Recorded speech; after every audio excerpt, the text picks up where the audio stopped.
All right, so I'll just give a little intro just in case. So I'm super excited because we're going to talk process relations about how we feel about the world. Well, sort of. No, Bonnie listened to our conversation with Matt Masigal, me and John, and is going to inform me about the topology of process relations. And I'm looking forward to this. It's something that I struggled with for a long time, and I've been reading process relational philosophy in many disguises, from the originals to the popularizers. And this year I set it as my task because I'm working on another thing that has to do with metaphysics. And as I started to write about it, was drawing on process relational philosophy. And I was asking kind of the same questions that John was like, what?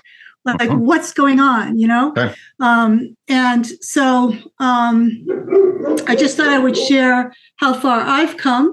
I'm not sure all process philosophers would agree with me because I'm trying to get inside the head of Hartshorne, mostly comes from Hartshorne as an interlocutor for Whitehead. But and you know I'm ignorant about process philosophy. Yeah. But you know there's this question like we have an intuition, for example, like my cells are internally related to me. That's what something a process philosopher would say. Sure. But then but my gut biome, the bacteria, is inside me.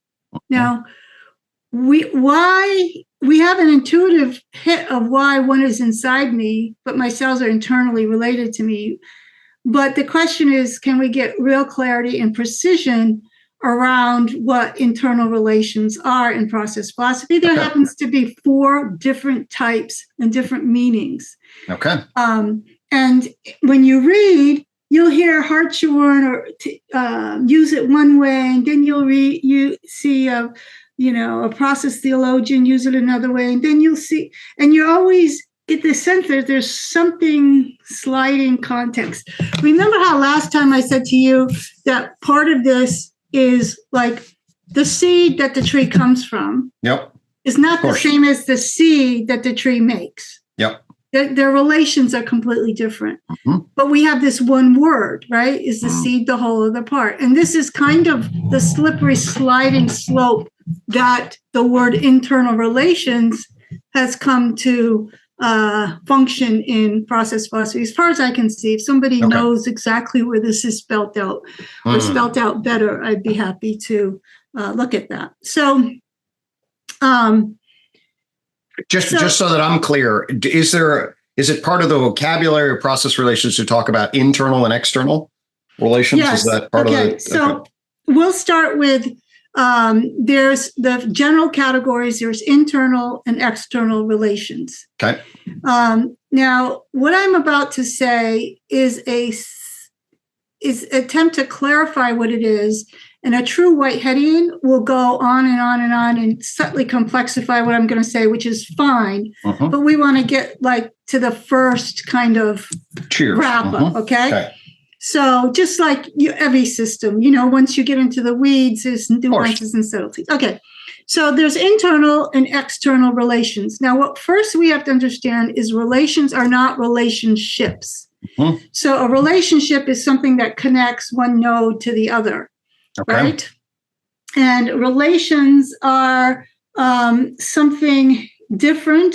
We won't define it at first because that'll get, until we feel some of this territory, we won't define. But it's important to know that they're not relationships. The other thing is to know is that all the internal and external relations are mutually interdependent, right? It's like, but they are asymmetrically mutually dependent. What does this mean? So in most Western philosophy and in Buddhist scholastics, you have these things like the one and the many, or emptiness and form, or subject and object. So what process relational philosophy does is shows that they're not just two sides of the same coin. Okay. They're not equivalent. Mm-hmm. That one is related to the other in a different way than the other is related to one. Okay. And so there's always a profound asymmetry. Okay. So the one is internally related to the many in process relations. Now that's we just point that there. That's kind of too hard to understand right now, but internal and external relations have this relationship of asymmetry. It's similar to what Ian McGilchrist says, the right brain and the left brain, they're not just two different partners. Okay. Because the right brain can see the left brain, it can see itself, and it can see the left brain. Yep. Whereas the left brain just sees itself as against the right brain. All right. So that would be very similar to similar to that. Okay. Okay. So the right brain, left brain are mutually interdependent, but they're asymmetrically mutually independent. Okay. Process relations, the whole world is like this. Okay. After the singularity, because if the singularity was symmetrical, then there has the fundamental thing about existence has to be the profound asymmetry of reality. Okay. So this is all the way through. Okay. Okay. And the most fundamental way, well, it's not the most fundamental way, but internal and external relations have this asymmetry. Okay. So let me give you a story.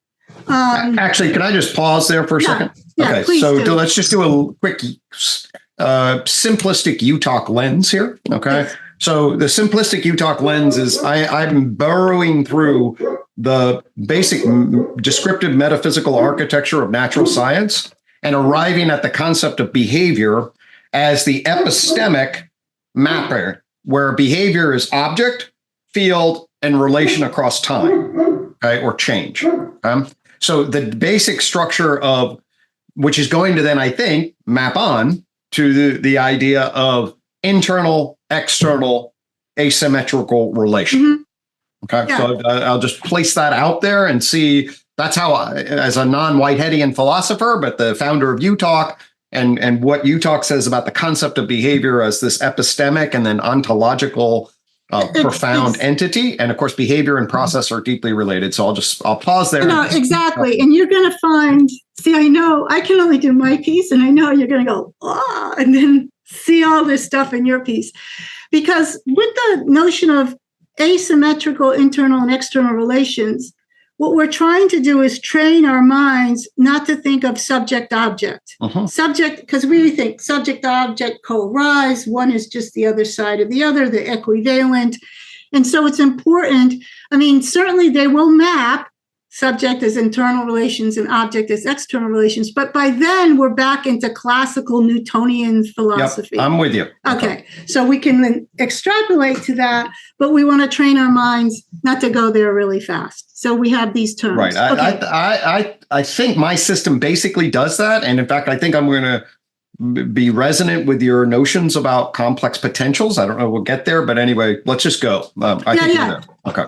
I mean, any good, decent metaphysics will map onto a lot of work that other people are doing because it's just bones. It's not, it doesn't have a lot of particulars in. Okay.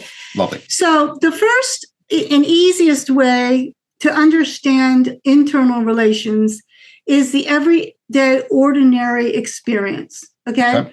So we are having an external interaction. It's mediated by technology and all this, but mostly it's our speech acts that we're doing, right? This isn't it. But in the process, part of your subjectivity is ingressing into my subjectivity. Totally. Okay. So that is one definition of internal relations, that in real time with co-temporaries, people in the same time space as you, are externally interacting, but by necessity, that external interaction is ingressing as internal relations in the self. Okay. This has all kinds of implications for morality. So, for example, if I'm at war with you, I'm at war with myself because being in external interaction with you, battle actually ingresses the conflict into myself, blah, blah, blah. Okay. So that's one notion of internal relations. Okay. Gotcha. So these are important for when you think of social systems, because a shared imaginary is ingressed into all the participants, let's say. Okay. All right. Now, the second, that's the more ordinary one. Now, the second notion of internal relations actually is your UTOK stack. Okay. And that is, there are antecedents, like matter is antecedent to life. Right. And we use the word dense, D-E-N-T-S, because that was not really a good example. But use the word D-E-N-T-S, which means those historical priors that are no longer are around, as opposed to D-A-N-T-S, like my children are my descendants. Okay. They're both antecedent and descendants. We'll talk about that later, but it's like the Aborigines or the indigenous people. They would never call their grandmothers their ancestors. Their ancestors are antecedents. They're no longer around. They're like the land and stuff. Okay. So, hold one second. This is important. But country living. No Everybody's got to get their trucks fixed before the 10 feet of snow comes. Okay. Right. No problem. All right. So antecedents and descendants, this is the whole big process philosophy that everything that happened and that is antecedent becomes internally related to the next epochal moment. Okay. This happens on a moment-to-moment basis, but across time, matter is internally related to me as life, because that's an internal relation called antecedent. It's this dimension of internal relations. Okay. Now you see they're asymmetric because it only flows in one direction. Right? Clearly. Okay. So that's the biggest shoot that a lot of people understand that is internally related. All right, good. Now, then we have this other thing, and I don't know if you got a copy of that Carl Gillett book. It's excellent. I didn't, because I got to get down to the university and because it's $100. I have to. Yeah. I do. They have it at the university, but I haven't gone down there and get it. I'm excited about it. Yeah. So he has a lot more detail. He's one of these books that is extremely precise. Good. And it'll solve a lot of questions. I'm not going to try to solve them, but the third type of, just for people listening, in case, so it's a formal academic book on reductionism and emergence, and getting into the weeds from philosophy and science on those concepts and their interrelation. Yeah, because we want you, Gregg, to come up with a robust definition of emergence. Right. Okay. So, the third topology of internal relations are what I call compositional internal relations. Gillett calls them realizers. Okay. So my cells realize my subjectivity, or my cells realize my perception. Okay. The cells are compositionally internally related to me. Okay. This is different, right? Because ingression, you're not compositionally internally related to me. Antecedents, they're no longer around. But you notice that what becomes compositionally internally related to me as realizers comes from this epochal movement, because the cells at a metaphysical level become, matter at a metaphysical level becomes epocally, internally related to life. And then at a compositional level, if I take myself as a focal individual, those categories are no longer categories, they're actual compositional realizers in myself. Okay. And so Another thing to notice that... And would we be able to go down an ontologically layered hierarchy on these compositional realizers? Okay. Yeah. So what Carl Gillett is going to talk about, which is extremely interesting, is this thing called the whole game is in having a philosophy that grounds the vertical stratification of reality. Okay. Right. And so there's 100 of them. And he shows that a couple of them are useful, but not very good. A couple of them are not useful. And then he has two, which he thinks is the future of this stuff. So we're talking about, we have this intuition that reality is stratified. There's a sense of vertical stratification. How do we account for the features, factors, and properties that make them go in one direction and not the other? That is what that discipline is about. Okay. Right. So now it's important to know these are all very intuitive things that once you hear them, they're obvious, but it's obvious that as a category, all of matter is internally related to life. But as a compositional, only that matter or those cells that are entrained in me in a certain way are internally related to me, right? Not all cellular categories are internally related to me. So one is kind of thinking of God as a compound individual. All these things are compositionally stratified in God, but only some of them are compositionally stratified in me. Okay. All right. So these are all very intuitive. And then I'm just going to show you a picture. I have this cool camera trick I can do here. I have to turn this around. So what's interesting here is that we just talked about external actions. Okay, that is reversed on my screen, but I think I can follow it.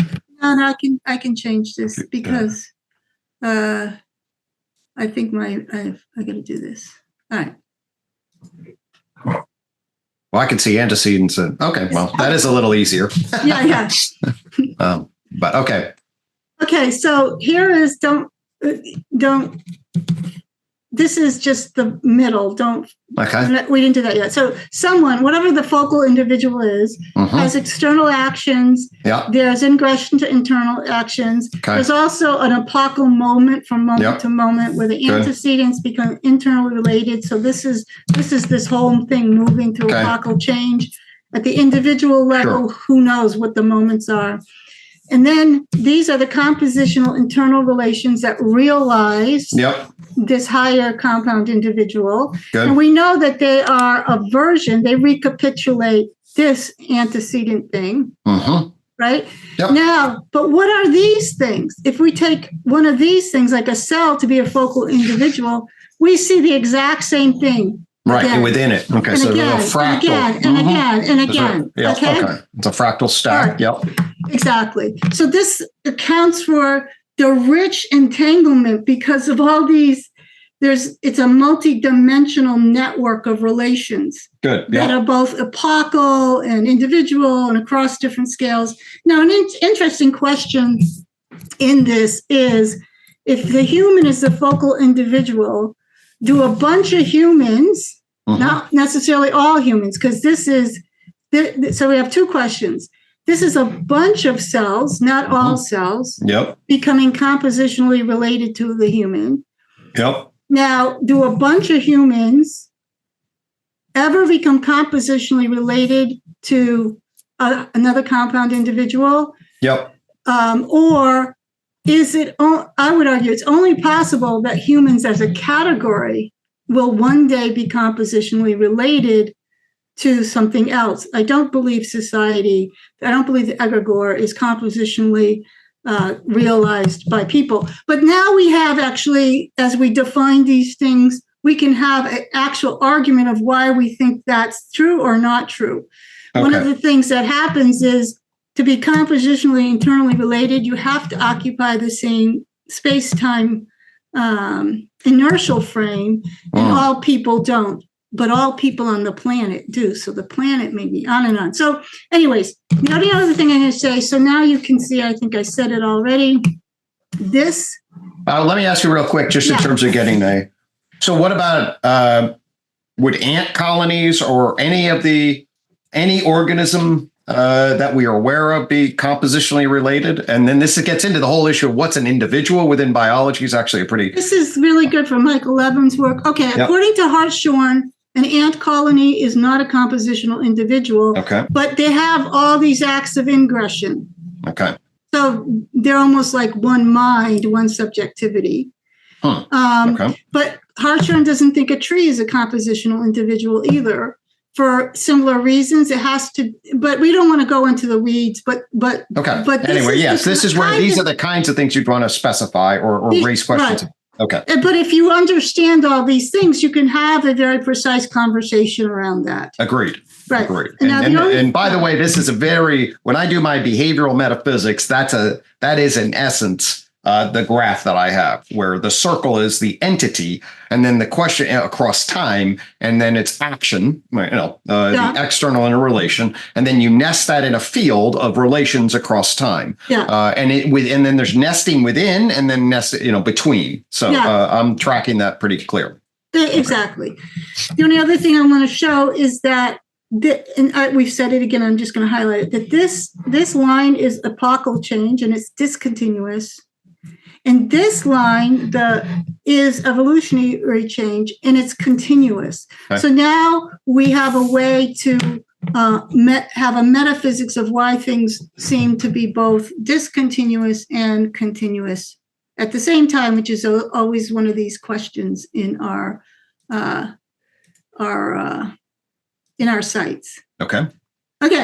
So there's more, but let's talk about how that might be interesting to you or other questions. Yeah, well, actually, that was very interesting. I came in with the frame because you made this reference of the topology of process relations. I think you mentioned 4. I just want to make sure then did we capture the 4? Yeah, we have the ingression. Okay. We have the antecedent and descendants. Okay. We have the compositional internal relations. Okay. And then we have the relations. So the compositional internal relations is the focal individual down the stack. And then the question of the focal individual into a higher compound individual. So it's up the stack. Okay. That would be the 4th. Gotcha. And these questions of whether society is up the stack from people as a compound individual. Okay. Sweet. Yeah, no, I mean, a lot of that seems, at the basic level, be really interesting. Get into the weeds, but I'm not sure that, like I said, I'm glad we didn't. Okay, so where would we want to go in relationship to this? What would be helpful? Let's look at this question of reductionism. Okay.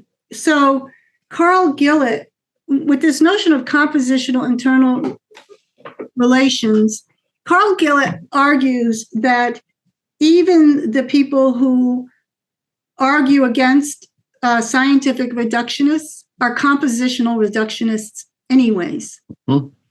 And so now when you're a compositionally internal relations is not a causal framework. My cells don't cause me to do anything. Okay. Nothing in this composition causes me to do anything. So if you're a compositional reductionist, or if you want to add the term compositionally internally related reductionist, it doesn't mean that there's determination down the stack. That solves that problem. Okay. So it's that difference between, so here's how I say it. So a table, you could say a table is made of wood. Okay. And this would be incorrect from a process or relational from the process relation, I would say a table is made with wood. And then there's all kinds of things that are left out, like with wood and the machine and the intellectual skill of the carpenter and the and. And a substance reductionist doesn't have a placeholder for all the ands. Okay. Whereas when I say a table is made with wood, then, and what else? Well, you have to basically derive the entire universe to really answer those questions, right? Because the wood is made from a tree, and the tree grew because of geological time and the life on the earth. Right. And that's really what a table is made of. The table is made of stardust, but it's made with wood. And this is something that reminds you that you're not talking about any kind of causation from wood to the table, or you're in a whole new territory when you're talking about compositional reductionism, that's reminding me a little bit of Aristotle's four causes. I don't know if that's just a loose association. It does, because there's something, whereas there's the one cause is the carpenter's intention to make it, but it doesn't. It sounds just like it, but it's just a way to understand why that compositional reductionism isn't scientific fundamentalism or scientific physicalism. Okay. Gotcha. Yeah. Okay. I almost went there too, and then I realized it was just not really the same purpose. Another thing that is interesting that I'm not prepared to argue, but would be great to talk about, is this notion of downward causation and macresis. So the question is that, from a strictly Hartshorne process relational view, there is no downward causation. And I'll give you the very strange example he gives. Downward causation means the compositional internal, I'm just going to say compositional realizers. Yeah, that's fine. The compositional realizers, they get a certain level of coherence so that they have propensities, properties, and powers that they would not otherwise have. Okay. So carbon atoms, under certain conditions and circumstances, become coherently aligned in a way such that they have the hardness of a diamond and the power of a diamond. Okay. Yep. Okay. That's the first step. Okay. But those are not, this is where it gets into the weeds. Those properties, propensities, and powers are not what's called productive powers, because to be hard, the carbon doesn't have to do more work. Yep. Okay. Okay. Yep. But if there's a scenario in which my cells get coherent and differentiate and do a lot of things such that they give me, at the focal level individual, productive powers that they don't have. Like I get up and walk across the room. Right. Okay. I can do work. Productive powers means exchanging energy against the entropic gradient. Lovely. Okay. Okay. Yep. So if that is the case, that the realizers give productive powers at a higher level, then you would say there's downward causation. Okay. Okay. And I'm just sharing all this is because this is good language for understanding what we're talking about. And now I'll tell you something really weird that Hartshorne said that I read over and over and over until I understood it. And the problem is the damn subject-object thing keeps coming in your mind, okay? So Hartshorne said he solved the hard problem of consciousness. Of course, a lot of people said that. And this is what he said. So here I am, I'm a compound individual, and I'm looking at a tree. Okay. I have the experience of looking at a tree. I have the qualia that I am looking at a tree. Okay. But he said, and then there's this, time old question of how can the qualia of looking at a tree, which is one substance, be triggered by the tree, which is objective. Okay. So what he says is, so basically it's like this. I'll give you the simple metaphor. It's basically like, this is oversimplifying, but it'll help us get situated. It's basically like my cells are compositionally realized a new organ of perception. It's like a periscope, right? It's like we can't see, 100 people can't see over a mountain. So they do one of these pyramids, they stand on each other. They compositionally organize a new organ of perception. Okay. So he would argue that the individual doesn't have any more powers than those powers that are compositionally realized. But what the individual has is a new organ of perception, which is like a cognitive light cone. Okay, so my cells can't see the tree. They organize in such a way that here's their periscope. It gets information that they can't enjoy in concert or by themselves. And what seeing the tree is that the light and stuff is not influencing me, because subjectivity is an abstraction, but is influencing those realizers that are realizing me, and it changes them. And what Hartshorne says, the I, the me, is not prehending the tree. It's prehending the changes of its own body. And that prehension is a feeling. You can feel what your body is doing. And that all perception is a sensation of your own body. And that's how he solves the mind-body problem. You're not prehending the trees. And this is very big, because I couldn't understand, like, well, if the person's prehending the tree, then that's just subject-object. And then I finally get it. No, the person, prehension is never external. You're always prehending your internal relations. So it's always substance to substance. So in this case, there's no downward causation. There's just this typology, antecedents and descendants.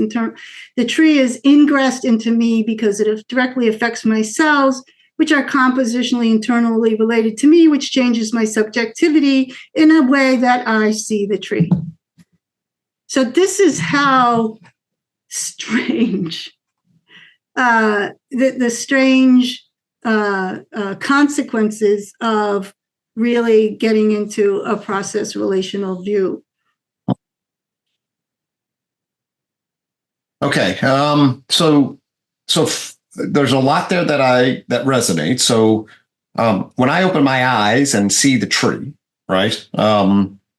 There is one way to think about that, or I would think about that, is there's a neurobiological orchestra. That what's actually happening, what I experience as myself, is actually, it's a collection of a neurobiological orchestra that is attending to a particular form that has some potential that then gives rise to an appearance that has some potential to the thing outside.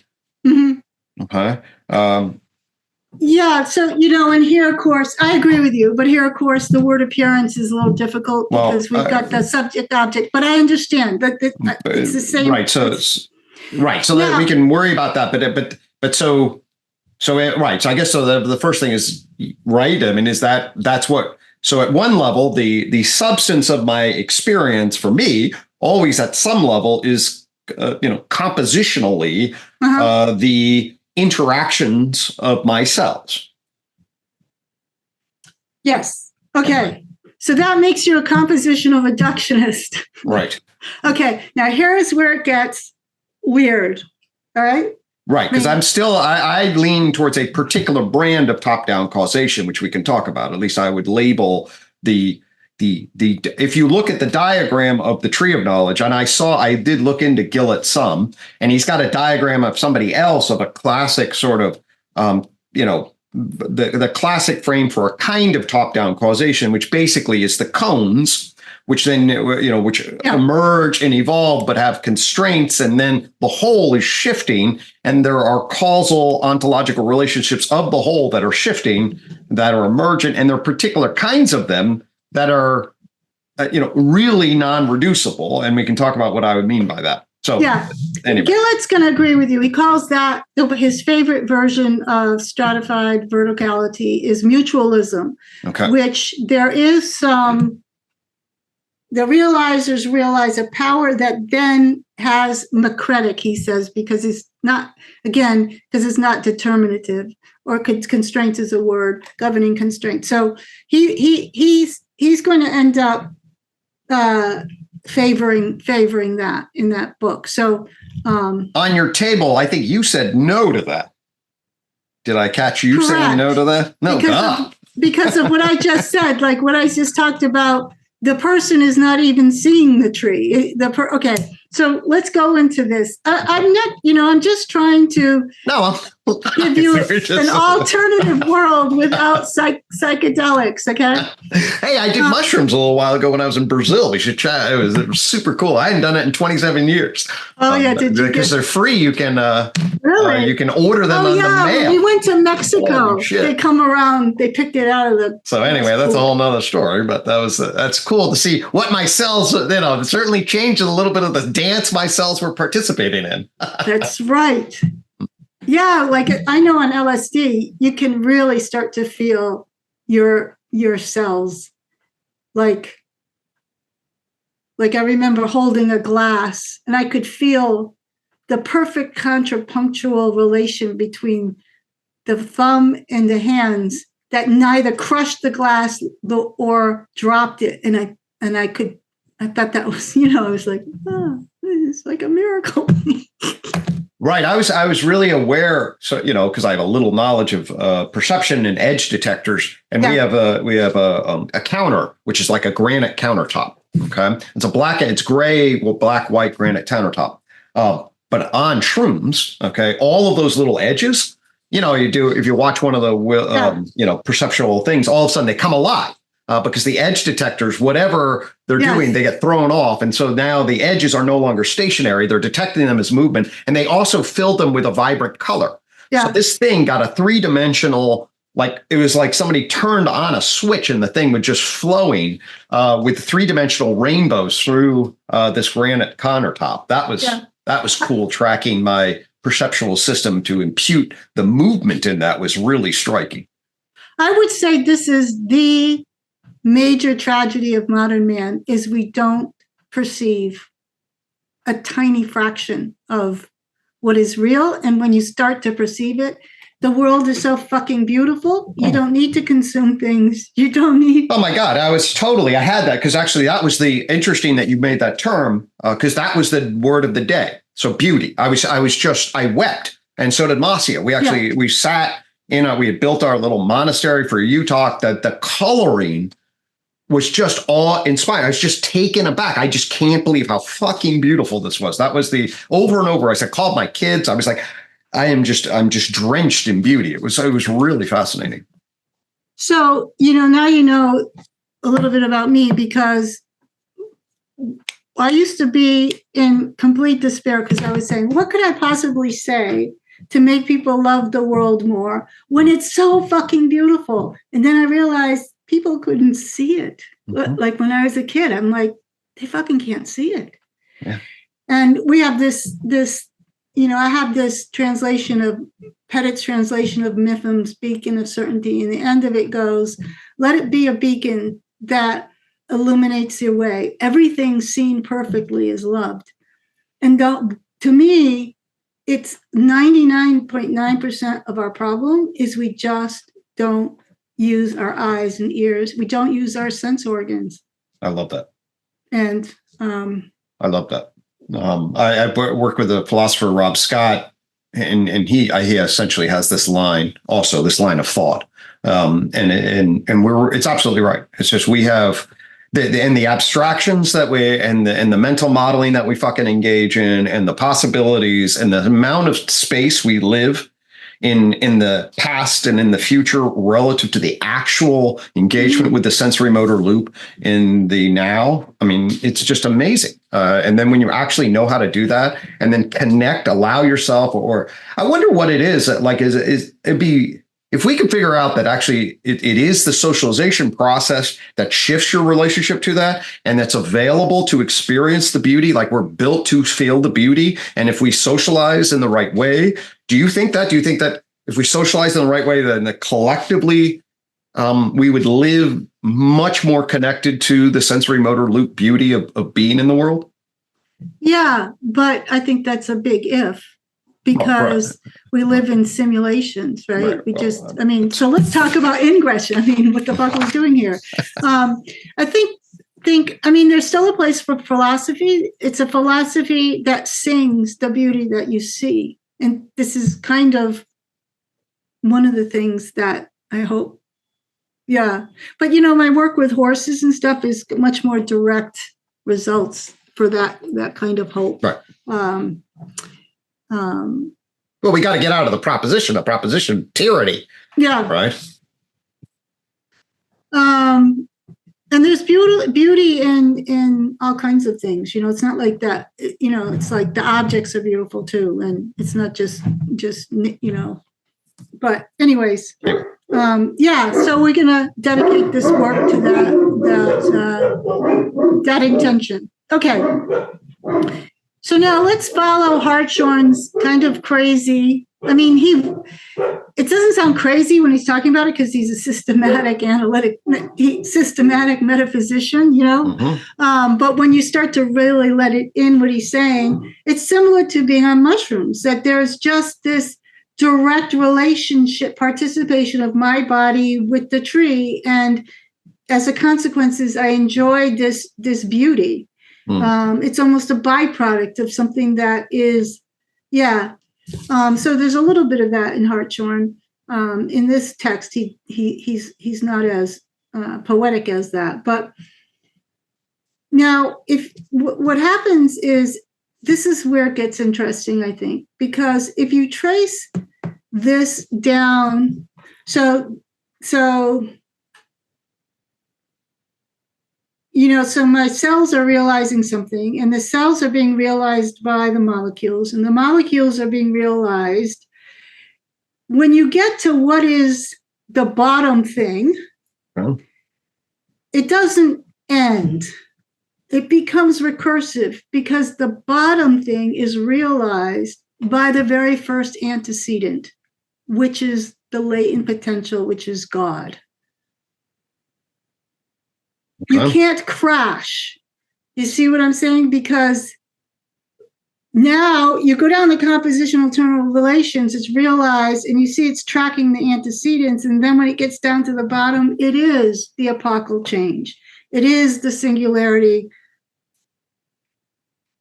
emanating this fourfold topology. And this is a kind of a religious thing. But as you can see, following this compositional reduction, you can't get to the bottom. You come out at the top. So does that make sense? I know it's hard. The come out at the top.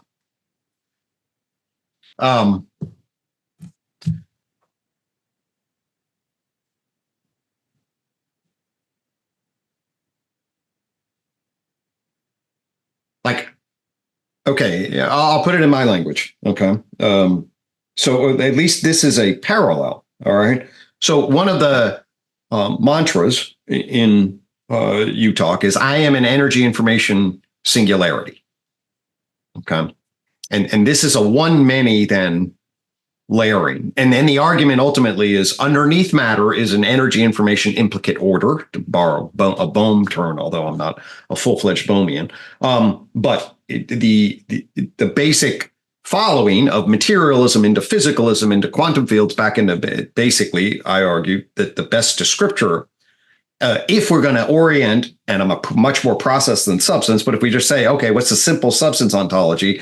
Well, there's this singular superforce that gets differentiated. Okay. And then we're patterns in that.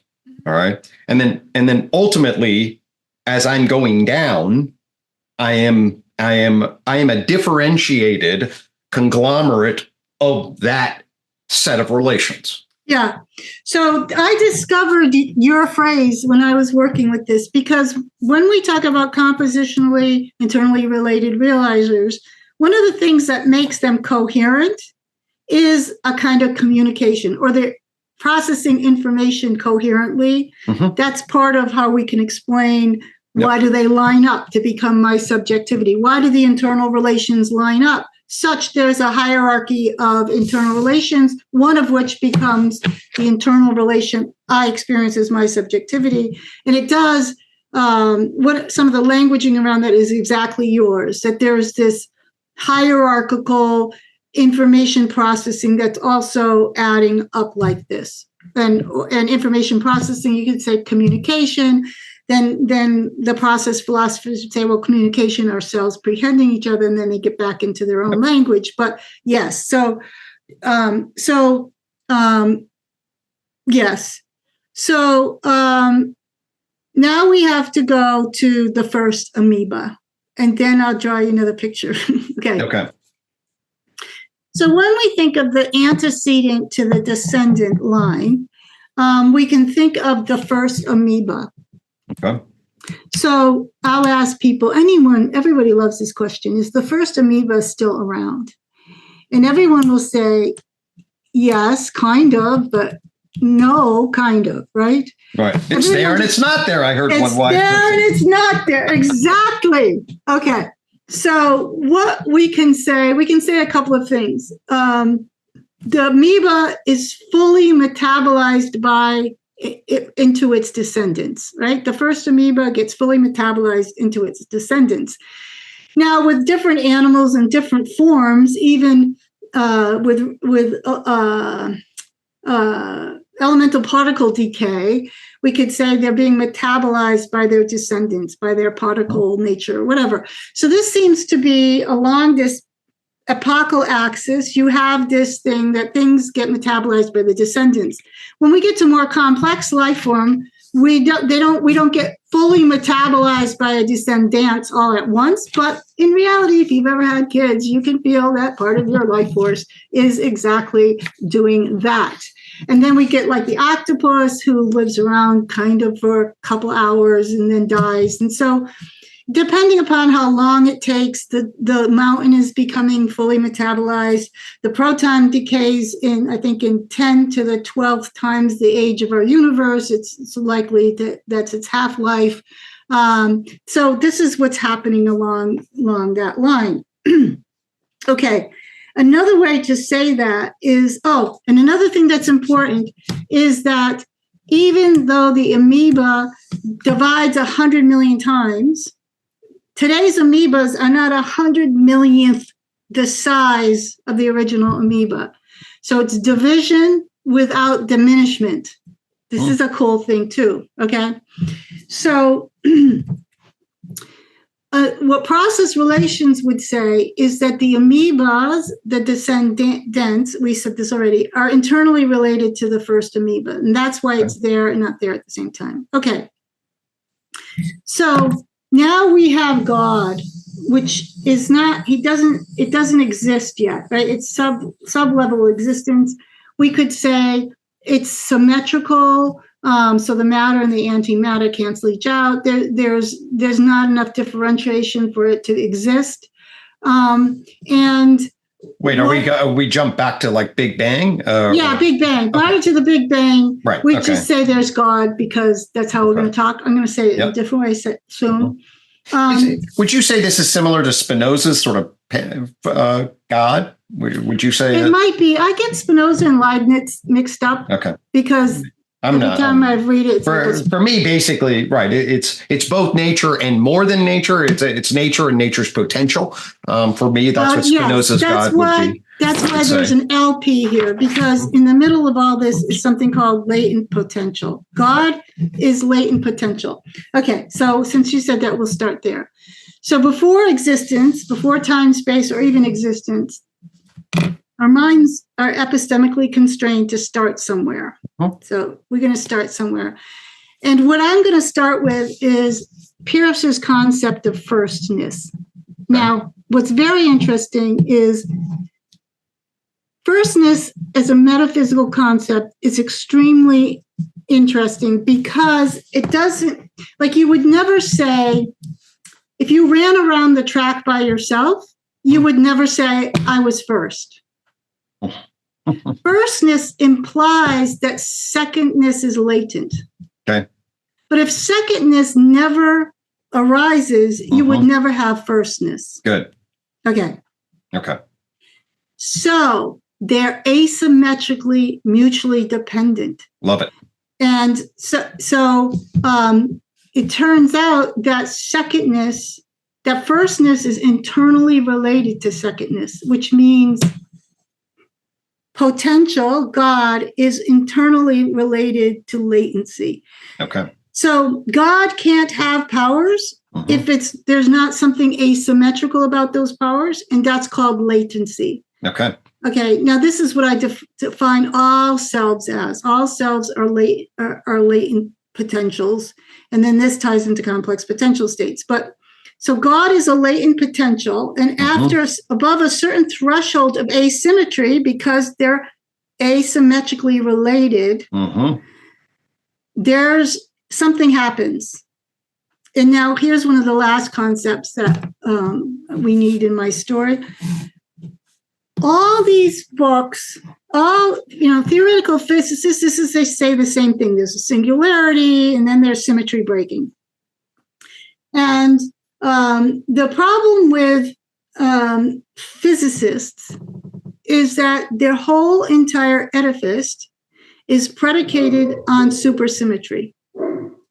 So they can, as they trace back and back and back, they're always looking for something that completes the symmetry. And when the symmetry is completed, that's what it was before the Big Bang.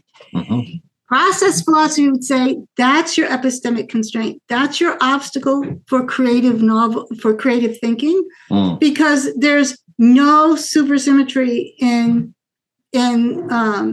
process philosophy. So now. But we do have this notion of latent potential. It's not supersymmetry because it doesn't exist in process philosophy.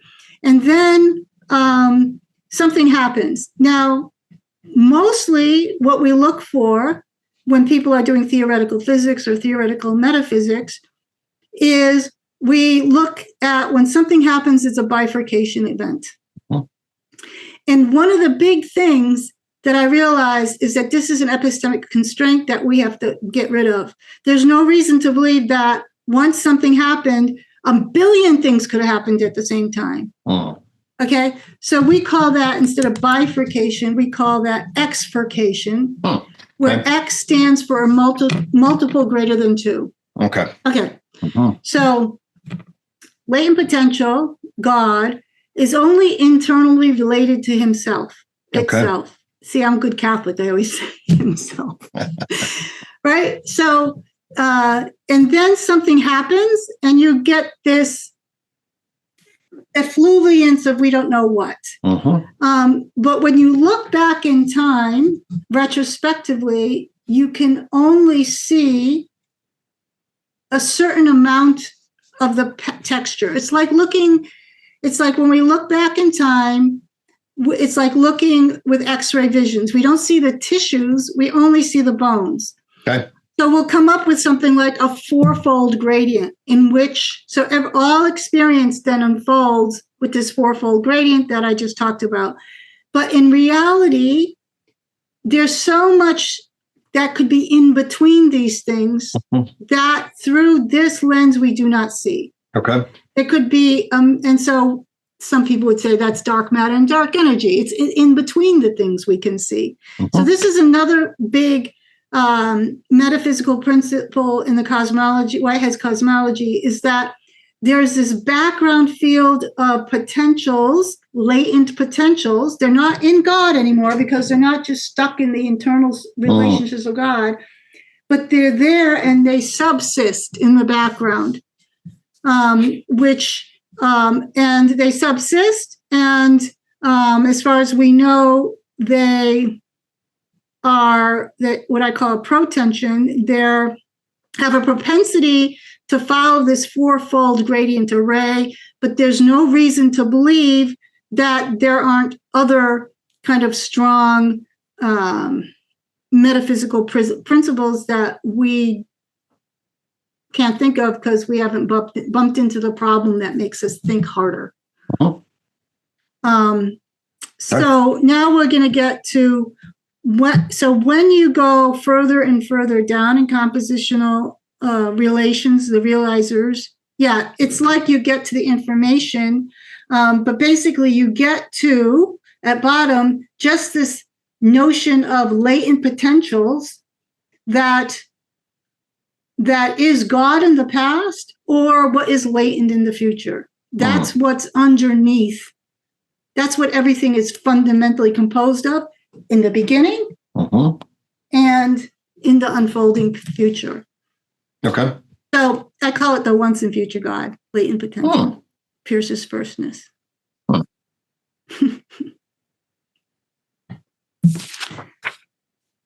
So that's a story that's all cut together for someone to play with. It's not not a Well, let me track.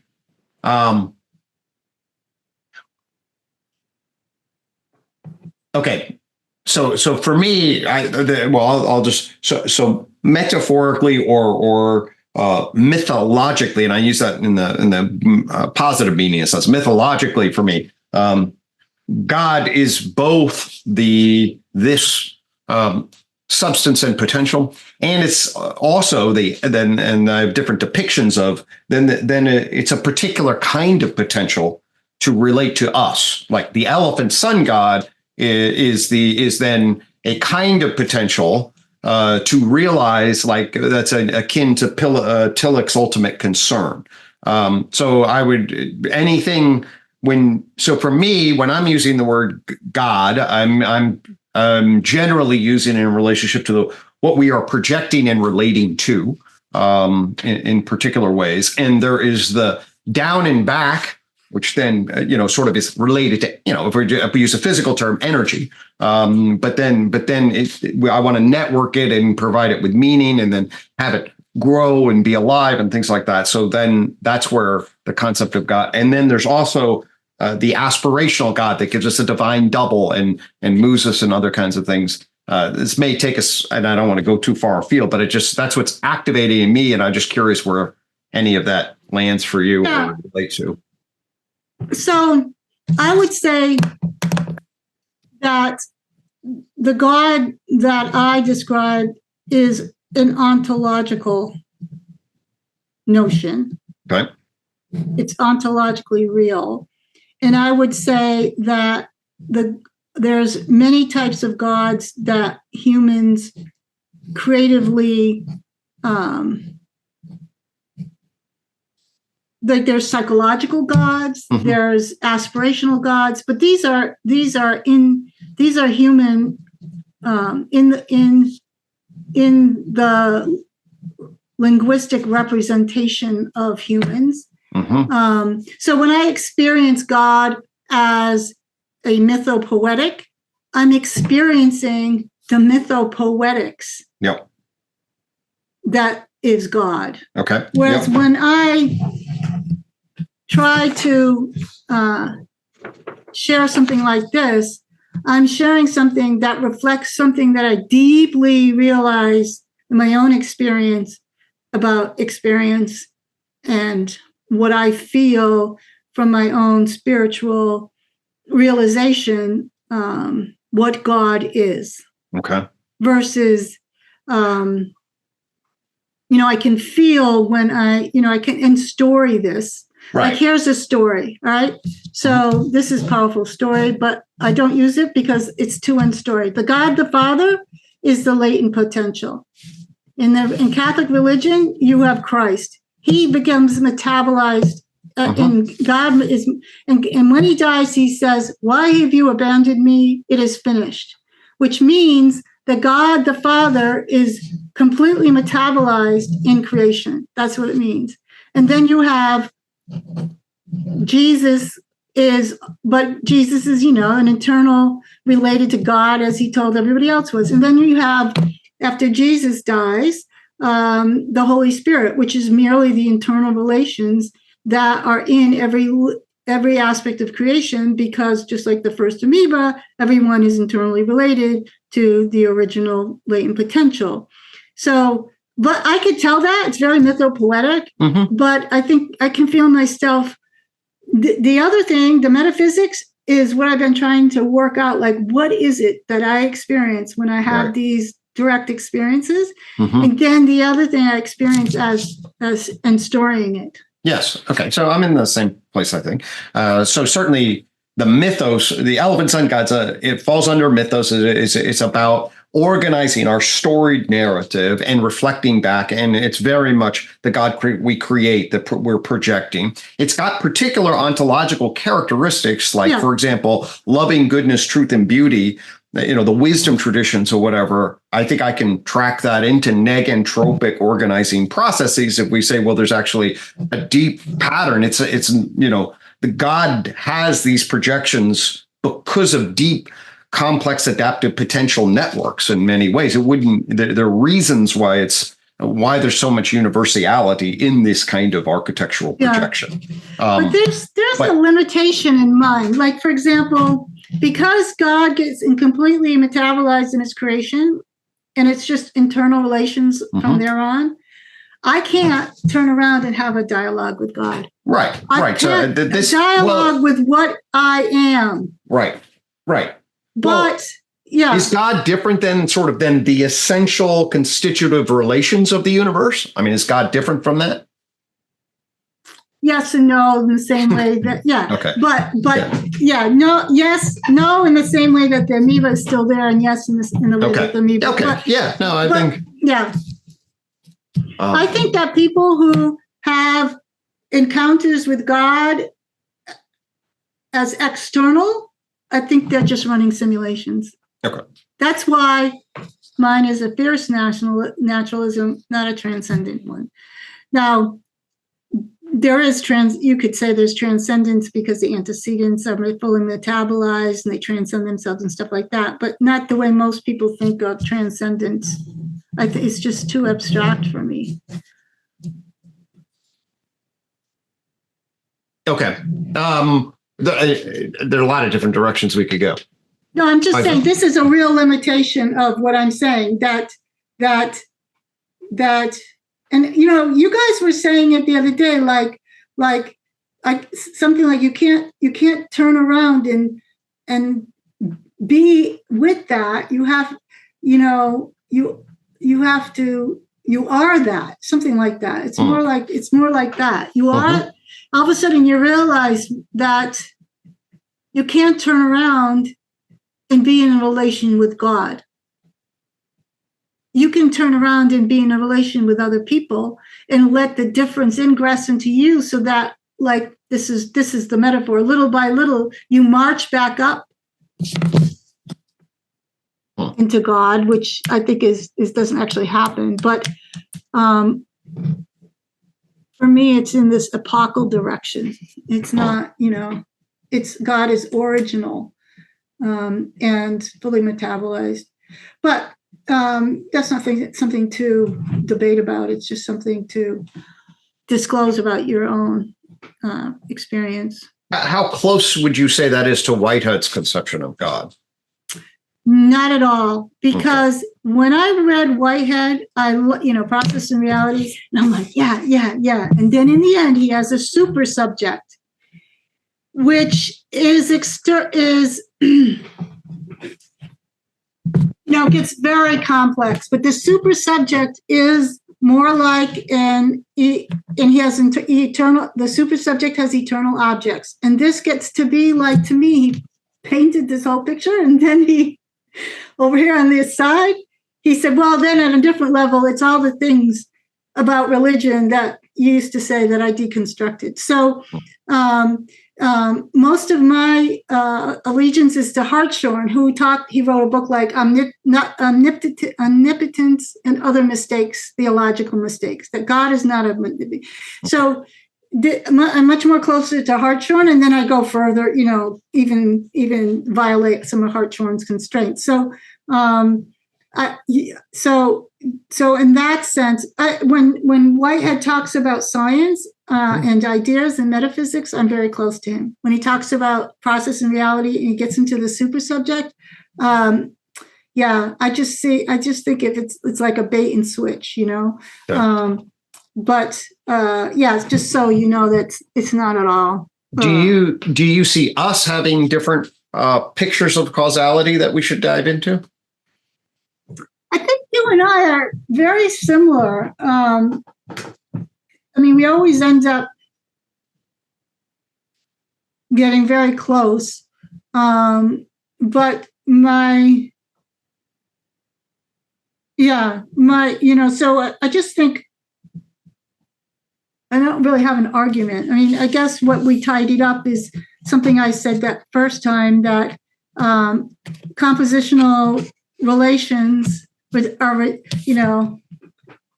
like reductionism, but not like reductionism. So we don't have to have an argument with reductionism.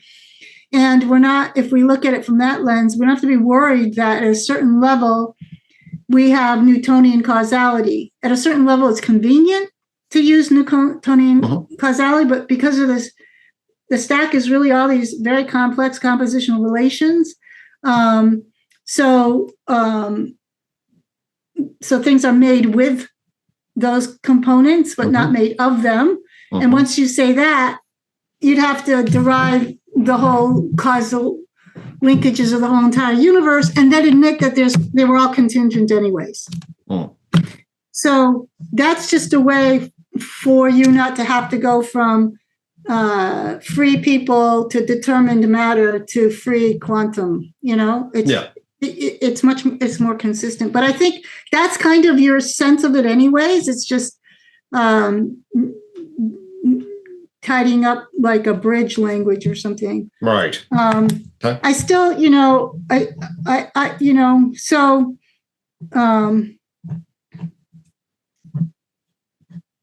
so the reason why I have a fiercer, I'm willing to look at macresis and downward causation.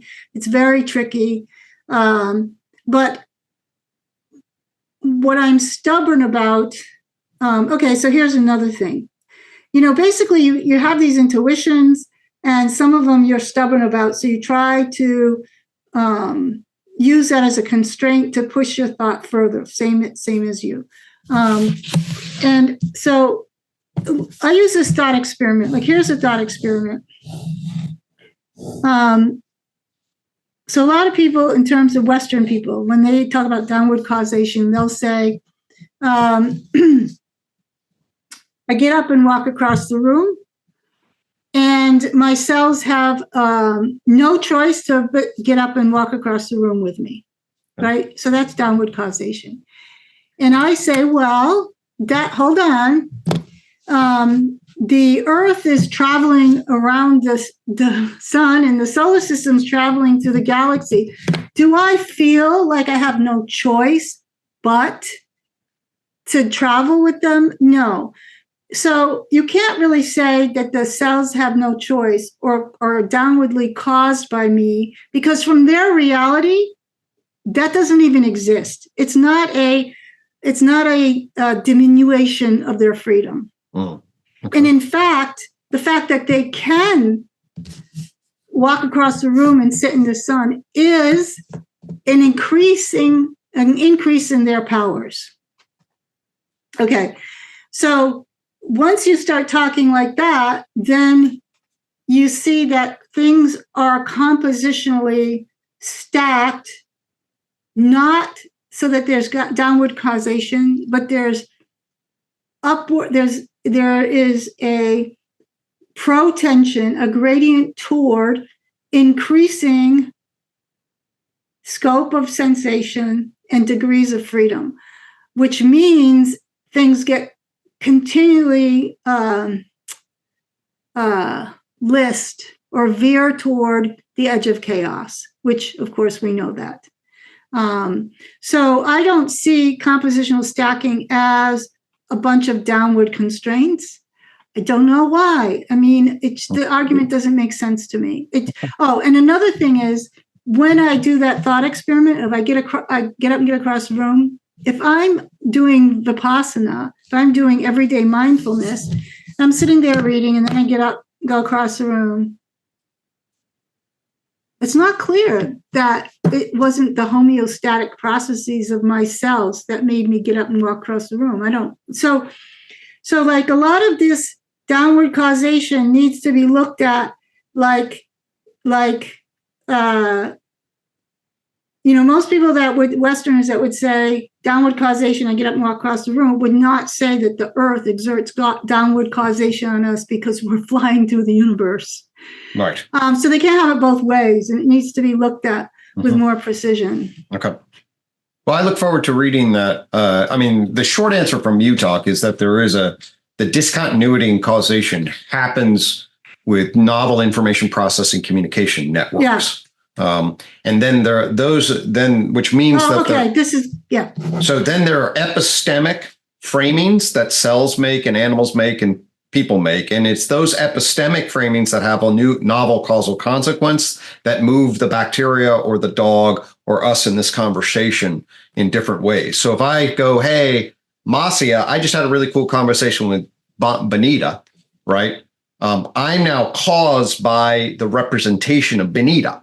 Your cells and your atoms aren't causing that, but there is a schematic representation of Bonnitta that is having causal impact. And it is that then is compositionally constraining me, organizing and orchestrating that structure. And the novel epistemic has novel causal consequence. And so that's where where I think we're saying the same thing, because when I said what the purpose is so the cells can have a periscope, increase the scope of perception, then I would say that communication is a way to increase the scope of perception. I can, you say, I can perceive your mind, your imagination directly because through language. And so I just keep it extremely simple, working at the level of perception and sensation, but we're saying the same thing because at a certain level of sophistication, communication is an increase in perception. It's a new organ of perception. Amen. And there is a languaging that does allow us to go all the way down at one level. If you go to string theory or whatever, photons are messenger particles from many physicists. And, there are ways to hold that line throughout the stack. So I think it's a matter of emphasis or languaging. But I think we're in the same page there. Good. I mean, I think this conversation will be useful to people who are interested, who read Whitehead. And it sounds so easy. I work so hard to figure it out. Well, I mean, this is certainly, I find a lot of resonance here. I mean, basically the deconstruction of the concept of behavior was central for UTOK. That's got a lot of resonance. The organization that you laid out, give me some new vocabulary. I certainly agree with the compositional. You'll love the Gillett book. Yeah, I look forward to the Gillett book and delineating I need a little more academic review on the latest in emergence and reduction in philosophy of science. So that'd be a great place to start there.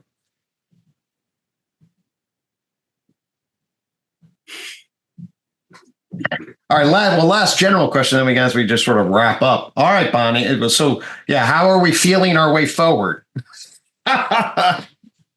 You want to give some thoughts for anybody who's listening as we sort of what fucking does this have any relevance to what we're doing? Has any relevance for feeling our way forward? I want to see what Matt has to say about this, because he's much more of a Whiteheadian and Schelling take than I am. Right. Well, certainly we'll share this with him. Yeah. And then I think, I don't know what the ramifications are. I don't really have I thought I did, but I don't really have a bone to pick. I just have a song to sing. So I'm trying to figure out, like, whose metaphysics am I crushing here? And I can't figure out whose metaphysics I'm crushing here. I did say in my article that I'm writing, my essay, that, process philosophy was born in the time of relativity and quantum theory. And they were respectful of the science, and they were trying to make sense out of it. And process philosophy now is very skeptical of scientists.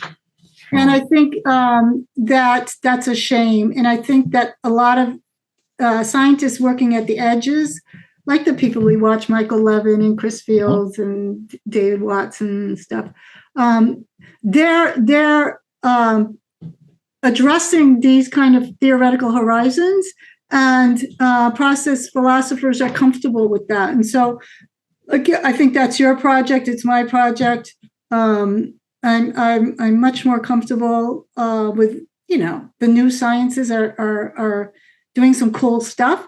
They're rewriting the intellectual history of the West, and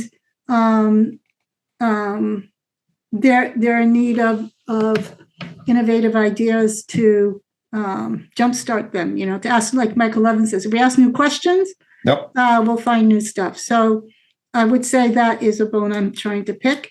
And it actually is your question with Whitehead. Whitehead and process theology, curiously not Hartshorne, but started going back into some kind of, looks more like Christianity and spirit, and has lost this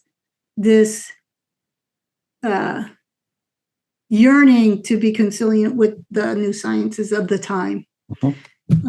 So I would say that. Well, I was listening to your Weavers of Time presentation. Great. And I'm not sure if it came up directly, but I'm not sure when it was taking place, but the cognitive light cone, Levin's cognitive light cone, felt very consistent with that structure, and the way you laid out time there. So I just wanted to make a notion. I thought that was both well done, and I was making that connection. Yeah. So so that's cool. I mean, I think that I've got two things. I'm doing this. See, I'm writing this book, The Once and Future God, and I want it to be, don't want it to be metaphysics. But I needed to first write down the metaphysics that it actually is based on. So if people are like, well, what are you talking about? And then when I started writing it down, I had to find more precision in how I understood it. So that's what this is. I gotcha. And so what's then the message of the book if it's not a metaphysical kind of treatment? It's a view of spirituality.